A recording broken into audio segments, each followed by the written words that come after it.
আজকে আমরা এক অসাধারণ রেসিপি তৈরি করব। একবার খেলে বারবার খেতে ইচ্ছে করবে। সেটা হচ্ছে পাবদা মাছের ভুনা। তো চলুন ভিডিওটা শুরু করা যাক। কিভাবে তৈরি করলাম পাবদা মাছের ভুনা। এই মাছগুলোকে বাজার থেকে নিয়ে আসা হয়েছে। মাছগুলোকে কেটে নেওয়া যাক। এই মাছগুলোর তেমন কিছু কাটার থাকে না, শুধু দুই সাইডের কাটাগুলো কেটে নিব। আর এই মাছগুলোর পেটের ভিতরে ডিম আছে, তাই হালকা কেটে নাড়িগুলো বের করে নিব।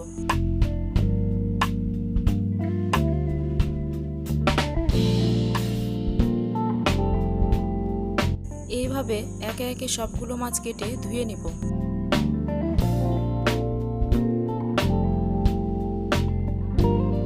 এবার মাছটাকে লবণ হলুদ মাখিয়ে নিব।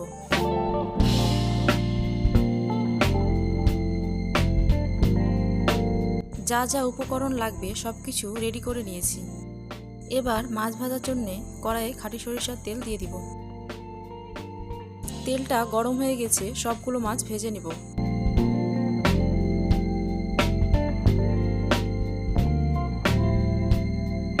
মাছগুলো ভালোভাবে ভাজা হয়ে গেছে, এবার মাছগুলোকে তুলে নিব।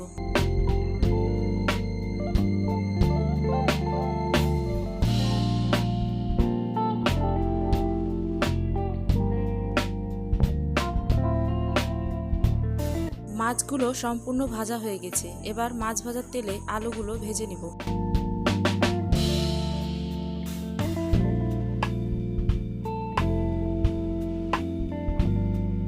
আলুগুলোতে হালকা লবণ দিয়ে দিব।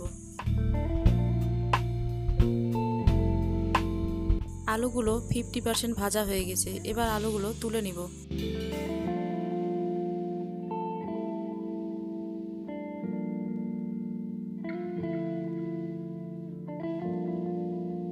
প্রথমে শুকনো লঙ্কা ও গোটা জিরে দিয়ে দিব, একটু পরে পেঁয়াজ রসুন বাটা দিয়ে ভেজে নিব।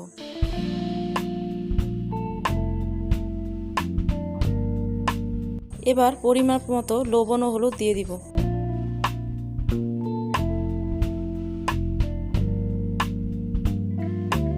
আদা জিরা লঙ্কা বাটা দিয়ে মশলাটাকে ভালো করে কষিয়ে নিব।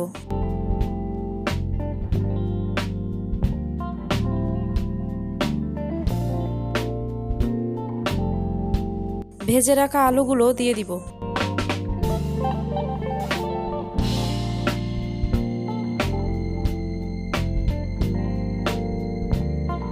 এবার তরকারিতে পরিমাণ মতো জল দিয়ে দিব।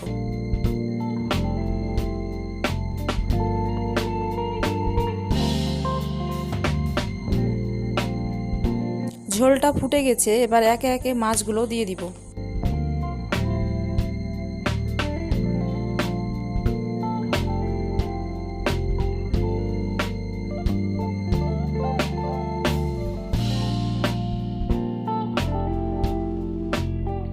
ঝোলটা কমে গেলে এবার নামিয়ে নিব।